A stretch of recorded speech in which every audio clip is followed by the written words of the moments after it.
Welcome to the Baseball Empress Podcast, a show for baseball fans by a baseball fan. I'm Stephanie, your host. Today, before we discuss baseball, I would like to start with a reminder that Black Lives Matter. And I want to tell you a story about a man named Elijah McClain. Elijah was a 23-year-old who lived in Aurora, Colorado, and was killed by police while walking home. He, of course, had done nothing wrong and didn't do anything to warrant being stopped by police. He was simply walking while black. Officers wrestled him to the ground, administered a hold that severely restricted his breathing. The first responders then injected him with ketamine, and Elijah had a heart attack and died after being declared brain dead. But I want you to listen to his last words, and these came from body cam video. These are his last words to the officers that were killing him. I can't breathe. I have my ID right here. My name is Elijah McClain. That's my house. I was just going home. I'm an introvert. I'm just different. That's all. I'm so sorry. I have no gun. I don't do that stuff. I don't do any fighting. Why are you attacking me? I don't even kill flies. I don't eat meat, but I don't judge people. I don't judge people that eat meat. Forgive me. All I was trying to do was become better. I will do it. I will do anything. Sacrifice my identity. I'll do it. You all are phenomenal. You are beautiful, and I love you.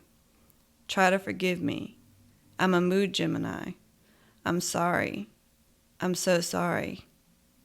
Ow, that really hurt. You are all very strong. Teamwork makes the dream work. Oh, I'm sorry. I wasn't trying to do that, as he vomited. I just can't breathe correctly. The police officers responsible for Elijah's death still have not been arrested. Now on to baseball. In this week's episode, baseball is finally back, you guys. I'll briefly go over the rule changes and headlines from summer training.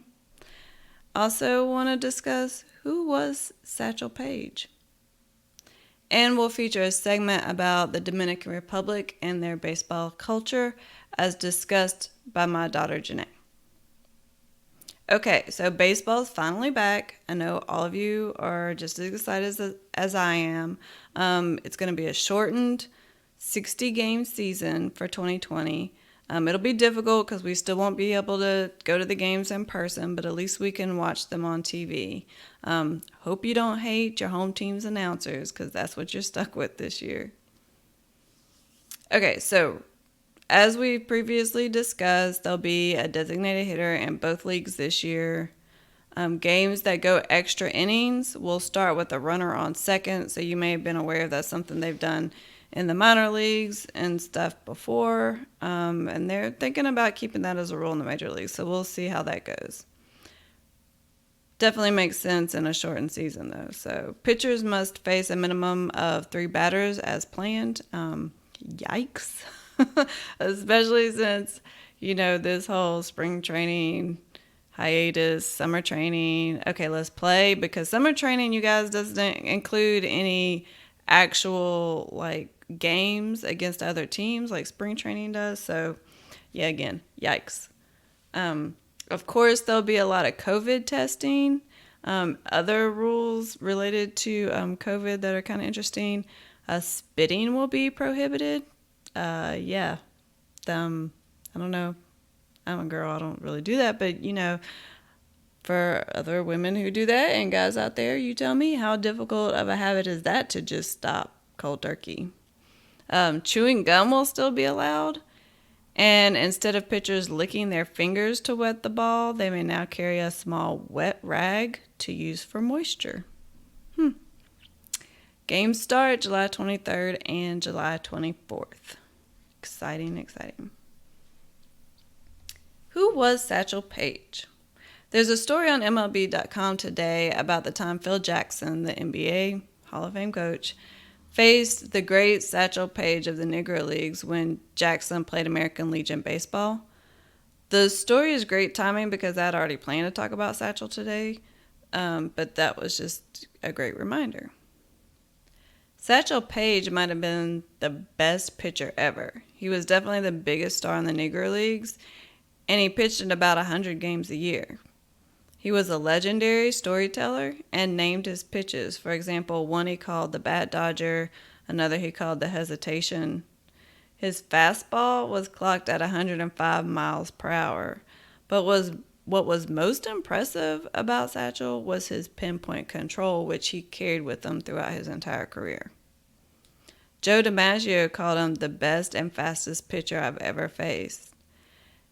Paige also once opposed the St. Louis Cardinals ace Dizzy Dean in a series of exhibition games, winning 4 of them, and afterward Dean noted, "If Satch and I were pitching on the same team, we'd clinch the pennant by the 4th of July and go fishing until the World Series time."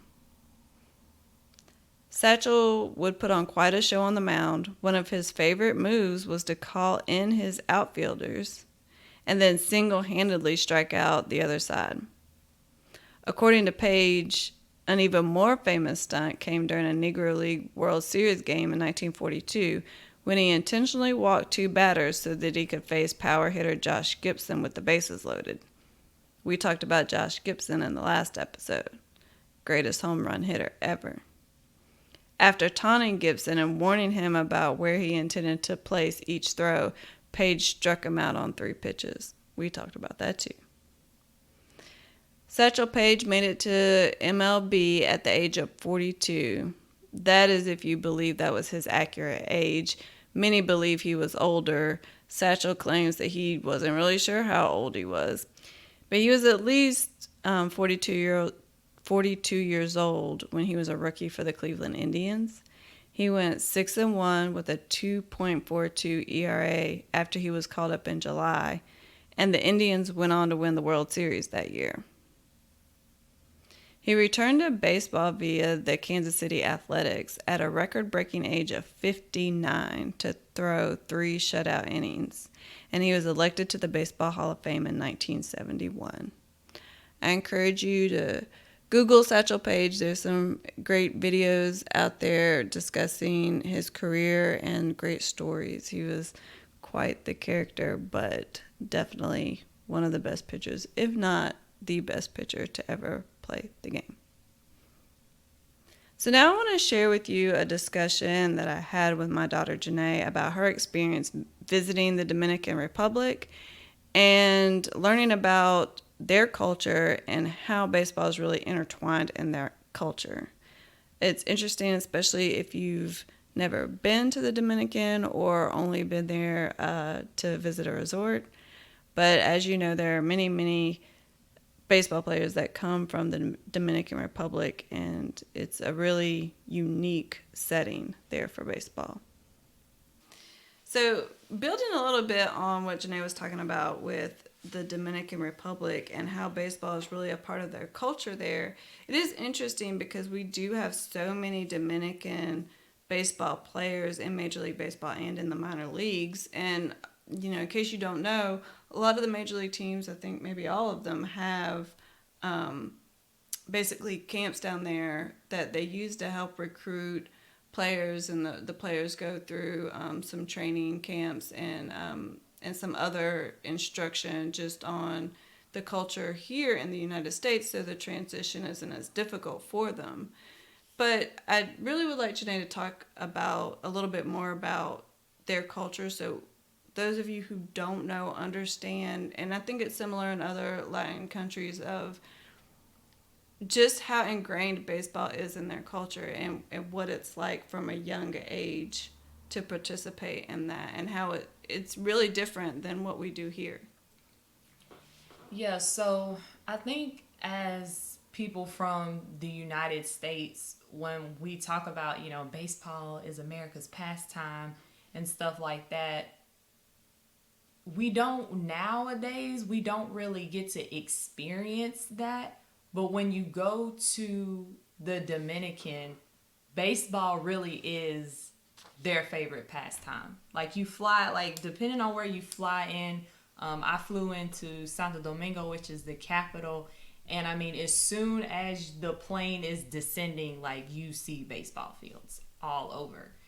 And the first time I went, I was doing a study abroad program through my college, and I was there for 6 weeks. And the program was great, and it basically just gave us an inside look at MLB's operations in the Dominican Republic. So I'm going to try to condense 6 weeks of information into like 3 minutes. But basically, MLB has two offices. So they've got one main office in New York City, and the other one is in Santo Domingo. So all international players, with the exception, I believe, of players who are from Puerto Rico, they all come to the Dominican. So it doesn't matter like if you're Italian or if you're Venezuelan or whatever, you're all coming to the Dominican, to these facilities. Now, how you get there is a little bit complicated. Basically, what it would look like is, kids would, just be normal kids, playing ball for fun, whatever. And then they get to a point where they're like, hey, like I wanna play organized ball. Okay, so we've got, just like here, you've got your recreational leagues, you've got these leagues. Now, organized, I use that term kind of loosely, but I mean it's pretty structured. And what would happen is, as you got older, maybe till about like 11 or 12, you would maybe get like a trainer, if you will, like not so much like a personal trainer, but maybe like a personal coach, or something like that, to kind of help you hone your skills a little bit. Then when you get to maybe 13, 14 years old, scouts are going to start looking at you. But it's a little bit different than how scouts look at potential players here in the States. Usually, you have to go through high school, play a couple years, and then, scouts will find you. Also, the signing of players is different. They're able to sign for a lot of money fairly young, and I'm talking like millions of dollars at 16 years old, like that type of money, versus here, people out of high school are not signing for that much. What they usually do is, they might get an offer their senior year of high school. That you players will usually decline it. They'll go to college, play a few years, and then their junior year of college, they'll get an offer, and that's usually when they accept. And then they go into the minor league system, their team's minor league system, wherever they are. In the Dominican, usually they will sign with the team, that then they will go to that facility, and it's pretty much like a college-like facility. It's not that big, but like there's just maybe a couple of buildings that have dorms, and they basically wake up, eat breakfast, have like a morning workout that isn't sport related. So like they'll just, lift weights or do whatever they're scheduled to do. Then they'll go out and they'll, scrimmage or get in batting practice or whatever. They'll come inside. They might have like some English lessons or something like that, some downtime. Because if the Dominican in the middle of the day, nobody wants to do nothing. Too hot for that. And then usually, later on in the afternoon, which it's still hot, they go out there and they play again. So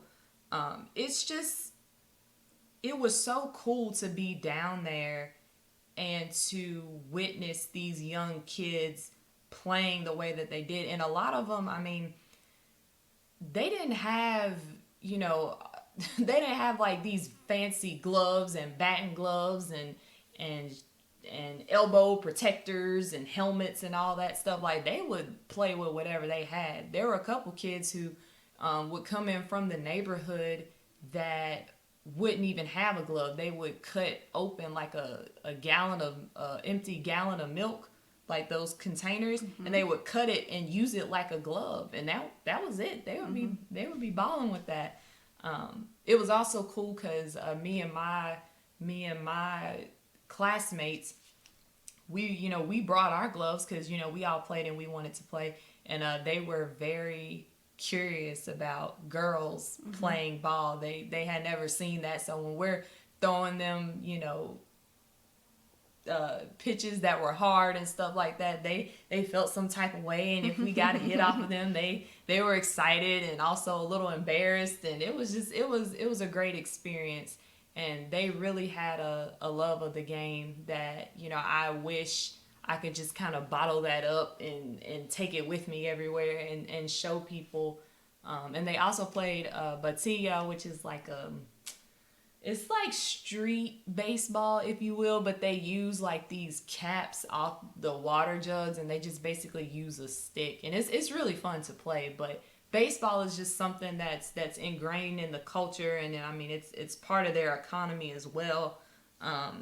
MLB, they got a lot of money invested down there, and once again, as we talked about earlier, there are definitely some things that they could do to improve the transition and to help some of those players down there. But I personally love watching I have a soft spot for the Dominicans, but watching the young Dominican players come up and really just find their own footing and really get into a groove, I enjoy watching them a lot. They're just some really talented young people coming out of there. So shout out to them. Yeah, and it's interesting that baseball has made the decision to make such a big investment there. It'd be really nice if they could make something similar of an investment in some of our inner cities here in the United States, and invest in some of our own youth here in this country, in addition to what they're doing in the Dominican Republic. Thank you to Janèe for her discussion on the Dominican Republic and baseball. Justice for Elijah McClain. See how you can help at Justice for Elijah McClain on Instagram. Let's be a part of the solution and not the problem. You can follow this show on Instagram at The Baseball Empress and at thebaseballempress.com and wherever you listen to your podcasts. Please subscribe so you don't miss any episodes. Thanks for listening, and remember, this ain't your grandma's baseball podcast, and it sure as hell ain't your grandpa's.